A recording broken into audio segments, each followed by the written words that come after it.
Telangana high court సంచలన తీర్పు ఇచ్చింది. లగచర్ల హకీంపేటలో భూసేకరణ నోటిఫికేషన్ రద్దు చేసింది. భూసేకరణపై స్టే ఇచ్చింది. నోటిఫికేషన్లో ఉన్న 8 ఎకరాల వరకు భూసేకరణ ఆపాలని ఆదేశాలు జారీ చేసింది. ఇదే అంశంపై మరింత సమాచారం ధనుంజయ్ అందిస్తారు. ధనుంజయ్ చెప్పండి.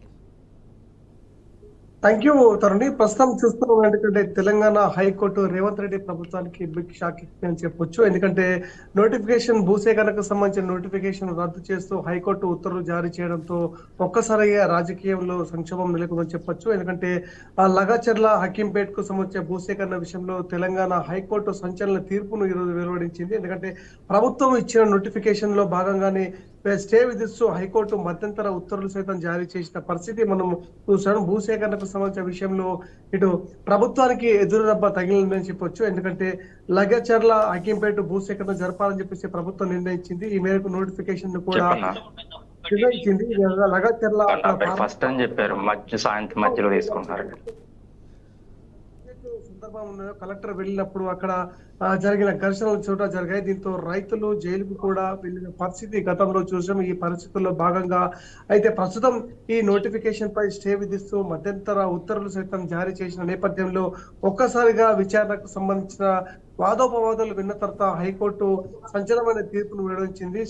స్టేను విధిస్తూ ఇక్కడ పెద్ద ఎత్తున దుమారాన్ని సైతం లేపింది. ఎందుకంటే లగచర్ల అదేవిధంగా హకీంపేటకు జరిగిన సంఘటనలో అనేక మంది రైతులు ఎంతో ఉద్యమాలు చేశారు. ఈ ఉద్యమాల్లో భాగంగా దీనికి జరిగిన సంఘటనలో భాగంగా నోటిఫికేషన్ ప్రభుత్వం ఇచ్చిన నోటిఫికేషన్ మధ్యంతర జారీ చేయడంతో ఇక్కడ రాజకీయ సంచలనాన్ని లేదని చెప్పొచ్చు. తెలంగాణ హైకోర్టు విధించిన నేపథ్యంలో ఇటు ప్రభుత్వానికి సైతం రేవంత్ రెడ్డి ప్రభుత్వానికి సైతం బిగ్ షాక్ గానే మనం చెప్పొచ్చు. ఎందుకంటే సుమారు ఈ నోటిఫికేషన్ లో ఉన్న సుమారు 8 ఎకరాల వరకు భూసేకరణను ఆపాలని చెప్పేసి హైకోర్టు మధ్యంతర ఉత్తర్వులు జారీ చేయడం జరిగింది. ఎందుకంటే హైకోర్టు తీర్పుతో ఒక్కసారిగా ప్రభుత్వం సైతం సమాలోచనలు పడ్డది.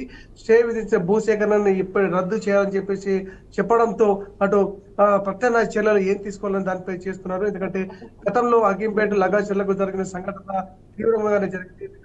కలెక్టర్ అక్కడ వెళ్లి సందర్శించడానికి వెళ్ళిన తరుణంలో రైతులు తిరగబడి సంఘటన అక్కడ రాష్ట్ర వ్యాప్తంగా తెలంగాణ ఒక్కసారిగా సంచలనాన్ని సైతం సృష్టించింది. ఈ నేపథ్యంలో జరిగిన పాటు ఘర్షణలో అనేక మంది ఇబ్బందులు పాల్పడ్డారు. ఈ వ్యవహారంలో అప్పుడు ప్రభుత్వం సీరియస్ గా తీసుకుని ఎవరైతే కలెక్టర్ వెళ్ళినప్పుడు కలెక్టర్ కు సంబంధించిన దాంట్లో అడ్డుకున్నారో వారిపై తీవ్రంగా చర్యలు తీసుకోవాలని చెప్పేసి ఆదేశాలు జారీ చేయడంతో అక్కడ సుమారు కొంతమంది రైతులను సైతం అరెస్ట్ చేయడం జరిగింది. అప్పటికే మధ్యంతర బెయిల్తో వాళ్ళు రైతులు సైతం బయటకు వచ్చిన పరిస్థితి చూసాం. ఈ రకంగా భూసేకరణకు సంబంధించిన విధి విధానంలో అనేక ఇబ్బందులు తలెత్తాయి. కాబట్టి ప్రభుత్వానికి అటు రైతుల మధ్య జరుగుతుంది. కాబట్టి ఫార్మా కంపెనీ వస్తే అటు రాష్ట్రంలోనే అక్కడ అనేక మంది భూములు ఇబ్బందులు పాలవుతాయి. కాబట్టి సుమారు 800 ఎకరాల భూమి పూర్తి స్థాయిలో నిర్వీర్యం అవుతుంది. కాబట్టి రైతులు తమకు న్యాయం కావాలని చెప్పేసి గతంలో ఎన్నో సార్లు నిర్ణయించడం జరిగింది.